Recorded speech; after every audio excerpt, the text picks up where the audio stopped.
Here's what's happening this week in Pokemon Go. Starting with 5-star Mega Raids, Origin Form Giratina and Mega Sableye will be available all week until Monday the 28th at 10 AM. Both can be shiny. Niantic has made changes to the raid system yet again, but Giratina will likely always be a good ghost-type Pokemon, so it's at least worth your free daily pass if you can make it happen. There's been a crazy glitch when it comes to catching Giratina though, so if it seems like your Pokeball just goes flying off screen, you're not alone. Mega Sableye is not good for use in battles, but it has a dual typing of Ghost and Dark, so it can be useful for extra catch candy when active. Using level 30 Pokemon with type advantages, legendary raid bosses generally require around 4 trainers and mega raid bosses will require 2 or 3. Of course, if you have the top counters at a higher level, it's possible to complete raids with fewer people. On screen is a list of effective counters you can use if you're somewhat new to the game. These are Pokemon either currently or recently available without the need for legacy moves. If you're an experienced player, check the weaknesses and build a team accordingly, or go in with whatever the game recommends, you'll be fine. Having the top counters is nice, but the easiest way to beat a raid is by increasing the number of players. There are a variety of ways to find other trainers looking to invite you to raids, or to host one of your own for others to join. Make it a priority to do enough Mega Raids to Mega Evolve the Pokemon at least once. It can take Mega Pokemon a long time to return to raids, so don't miss your chance to get the energy. Usually you only need to do 1 or 2 raids to Mega Evolve for the first time. After that, you can buddy walk with any of that Pokemon's evolutionary line to gain more Mega Energy. 9 AM on Monday is the weekly reset for the Adventure Sync rewards. If your game is closed, you'll receive the rewards the next time you open it. However, you can quickly get into your item bag and activate a star piece. Line this up with your 7-day catch streak and some egg hatching to make the most of it. The Halloween 2024 Part 1 event kicks off on Tuesday at 10 AM. Dynamax Ghastly will begin appearing in max battles along with the Galar starters and Phalanx. And Morpeko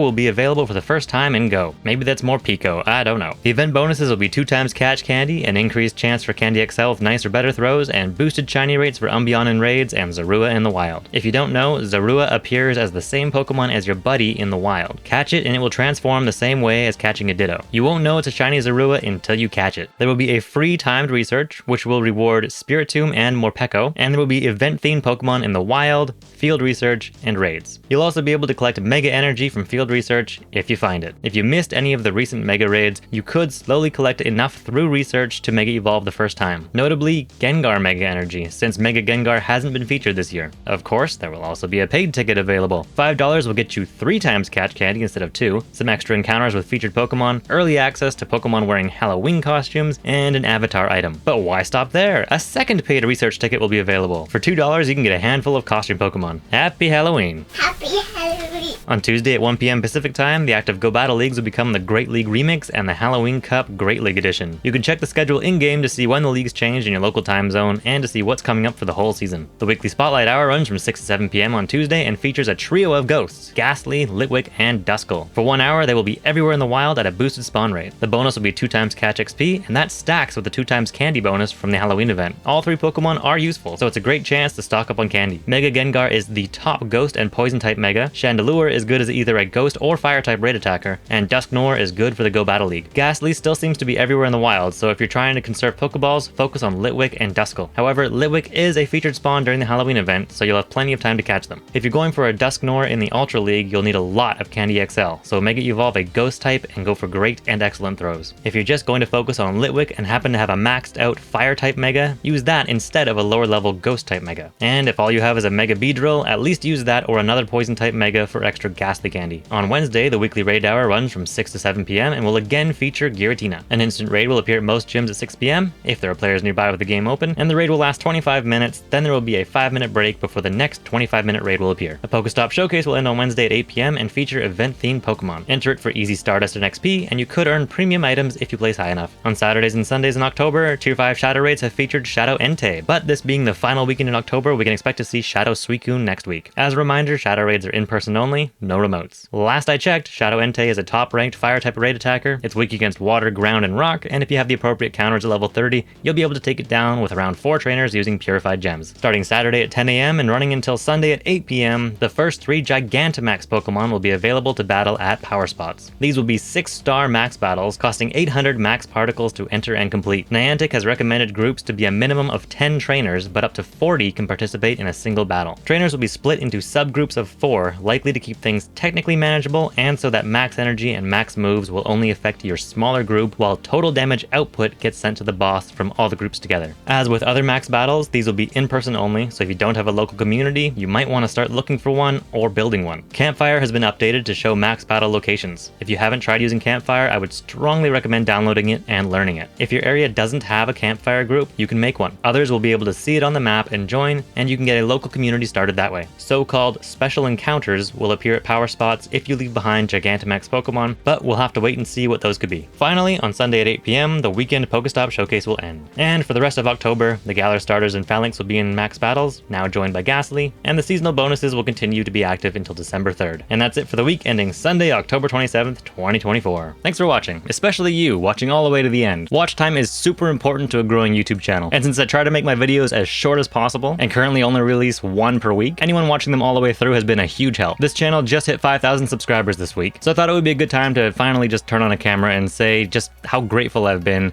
that you're all finding these videos helpful and coming back every week. And I thought I would just talk a little bit about how I got here and where I'm planning to take it. If you don't care, that's cool. We'll see you next week. Halloween event part 2, Darkrai is back, and we'll probably see Gigantamax Gengar. But if you're still here, welcome to Storytime. I started this channel for 2 reasons. The first reason was that I was spending way too much time playing Pokemon Go and reading about it and watching videos about it, and decided that if I'm going to invest this much time into the game, I needed a place where I could collect everything that I learn and share it with others. This is the kind of video I was always looking for but could never find when I started taking the game a bit more seriously earlier this year. I need to see things clearly laid out in front of me for me to absorb the information. Things like calendars, graphs, spreadsheets, and then to have someone who knows what they're talking about to walk me through what I'm seeing. So I decided to just make what I wanted to see, with my overall goal being to help other players avoid a lot of the time-consuming mistakes that I was making when I didn't know what I was doing. The second reason I started this channel was because I wanted to learn some new editing software. I'd been using Adobe products for about a decade, but a few years ago I decided I just could not keep spending the monthly fee. For anyone curious, I'm now using DaVinci Resolve and GIMP to make my videos. If you've been around this channel since the beginning, you can literally see me learn a little something new each week. I've been making YouTube videos for about 10 years off and on, but nothing has come close to taking off the way this channel has. I've made videos about building a tiny house, personal finance, vlogging,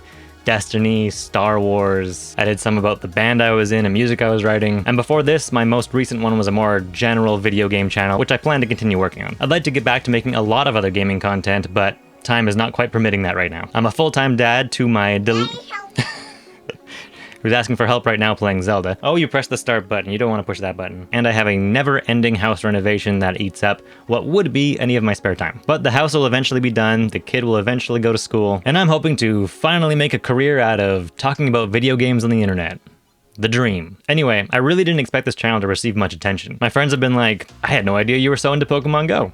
And neither did I. But since we're here, I'm gonna keep on doing what I'm doing, and hopefully you all come back each week. The comments I receive on these videos are sincerely awesome, and they really keep me motivated. I really appreciate the feedback, even when it's negative, but it has been overwhelmingly positive, and I am just so happy to wake up every Sunday morning and read the first few comments. And again, I just really want to say thank you for making me a part of your Pokemon Go week. I have a ton of stuff written about Pokemon Go that I'm hoping to make into videos, so hopefully you'll see a lot more from me in the coming weeks and months. And I'm planning to start streaming on the channel this week. So if you see me live, come say hi. I'm hoping to build just a fun little community where we can talk about Pokemon or other video games or whatever. Just a place to hang out and play some games. I'll start out by playing Pokemon Shield on the stream because it's the next game for me to play towards my ultimate goal of catching them all. Aside from Go, the only other games I've played for the last couple of years have been Pokemon games, generations 1 through 7. It turns out Pokemon is a pretty easy game to play in between diaper changes and naps. Funny enough, I only started playing Go again because I thought it might be the only way for me to get the mythical Pokemon